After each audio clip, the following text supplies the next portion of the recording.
Eu acho que a questão não é essencialmente as grandes operações, Tommy. Eu também me sinto um pouco constrangido para falar em relação a isso. Claro. Por um único motivo. Porque eu não conheço. Certo. Porque as grandes operações são de um período anterior à minha chegada aqui. Sim, com certeza. Então eu não conheço e tenho dificuldade então de fazer esse paralelo. Mas o que eu posso lhe dizer convictamente é que eu acho que a questão das grandes operações, a virtude dela não é a operação em si, do ponto de vista do seu ápice, daquilo que dá visibilidade. O que é aquilo que acontece antes, que é a investigação silenciosa. Uhum. E isso não tem dúvida nenhuma que é eficaz e que enfrenta muito positivamente as ações criminosas. Aquelas que estão sendo, não só as que estão prestes a ocorrer, mas como aquelas que estão, às vezes, na sua origem sendo concebidas, organizadamente ou empiricamente. Porque há uma inteligência do Estado que está, então, atento, cuidando para dar resposta na hora que tem que ser dada. Então, essa na verdade, é a grande virtude das operações, sejam elas de maior envergadura ou de menor envergadura. E tem que ter cuidado com a questão do fenômeno da visibilidade. Às vezes, porque hoje a gente às vezes cai num clichê, ou numa tentação de identificar como grande aquilo que tem visibilidade.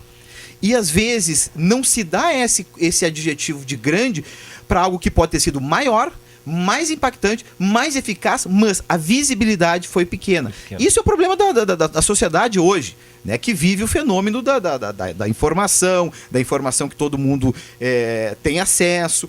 E às vezes, neste caso, sobretudo no caso da investigação, seja investigação policial pura, ou às vezes mista, com a Brigada Militar, ou às vezes com o Ministério Público, às vezes a investigação que não aparece parece ser de menor envergadura e às vezes não é. Então essa também é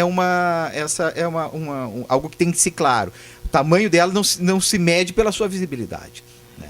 Mas acho que a grande questão das operações é isso: estar constantemente em investigação, em trabalho de inteligência, em enfrentamento silencioso, inteligente do que o universo criminoso, sobretudo os crimes de maior envergadura, de maior impactação social, esteja eventualmente fazendo, né, se preparando ou já executando. Eu acho que essa é a grande virtude das operações.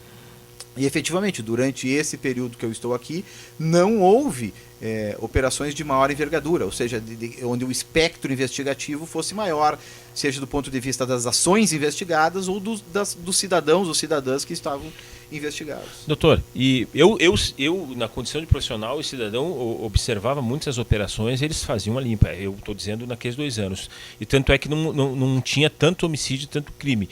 Era uma atividade conjunta da inteligência, o senhor usou muito bem a palavra, para o telespectador saber que o Estado tem uma inteligência justamente para esses casos, entendeu? Ele tem que estar à frente do criminoso. E se tiver que usar toda a inteligência, vai ser usado. Mas eu fiz um júri uma vez em Porto Alegre, e daí um juiz, agora me faltou o nome do juiz, e ele colocou que ele gostaria de fazer um tipo penal dentro da questão dos homicídios, que seria a droga, como pano de fundo. Ou seja, todos os júris que ele fez, ele tinha dito que Dr. Koinek. Felipe Koinek. Ele disse que dos júris que ele fez uns 3 a 4 anos para cá, 95% a raiz era droga. Então ele disse, devemos fazer um tipo onde a droga seja um elemento qualificador, não que não exista, mas que seja claro para a população.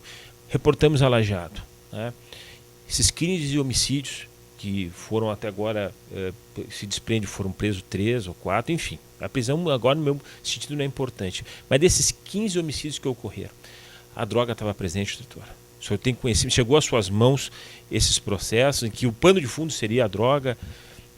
Não, doutor Merria, os elementos que a gente tem, objetivamente, por exemplo, tem os 2 que tem denúncia, que é um dos que foi com arma branca, com faca, não tem nenhuma relação assim aparente com, até porque são pessoas, são trabalhadores alheios ao próprio universo local, são pessoas que vieram de fora especificamente para trabalhar numa determinada obra, não tinha nenhuma relação com isso. Esse já tem denúncia, já tem um mandado de citação na rua.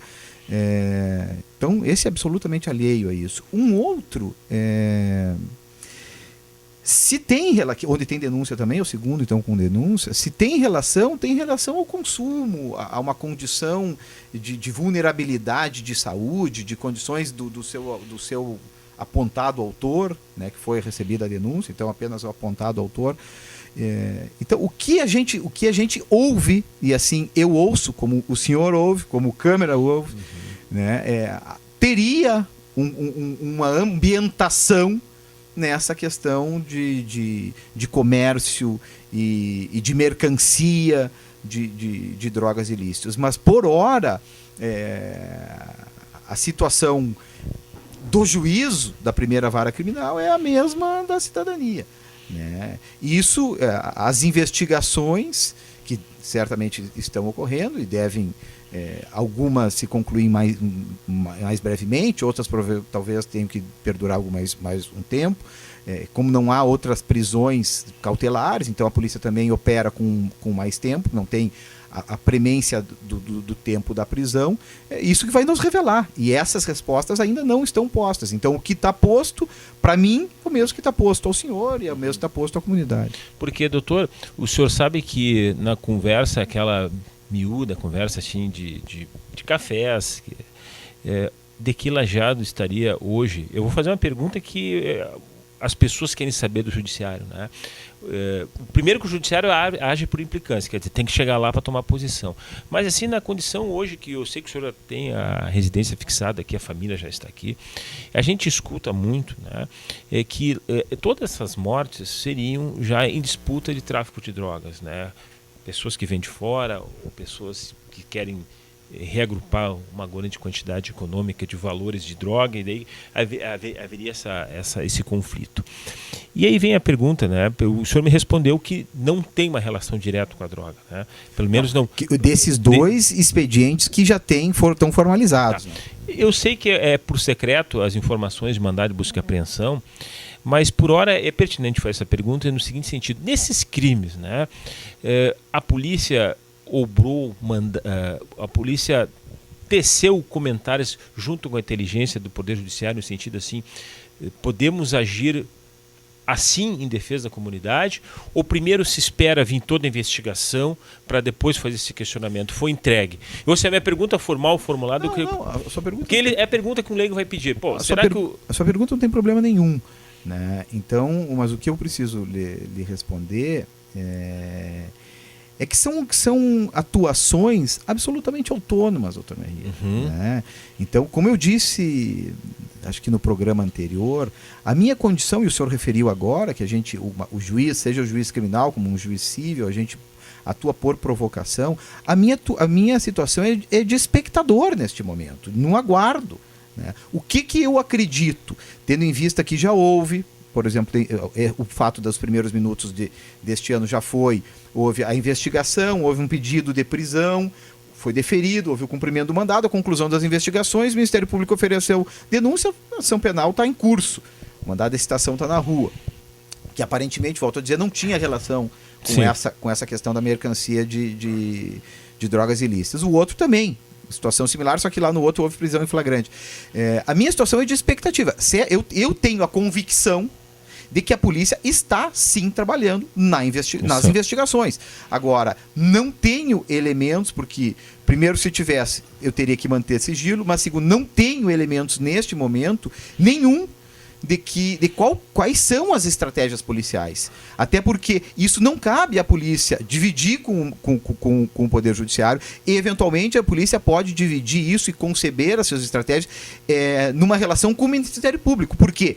Por que com o Ministério Público? Porque o Ministério Público vai ser o destinatário dessa produção probatória, né? Dessa produção indiciária.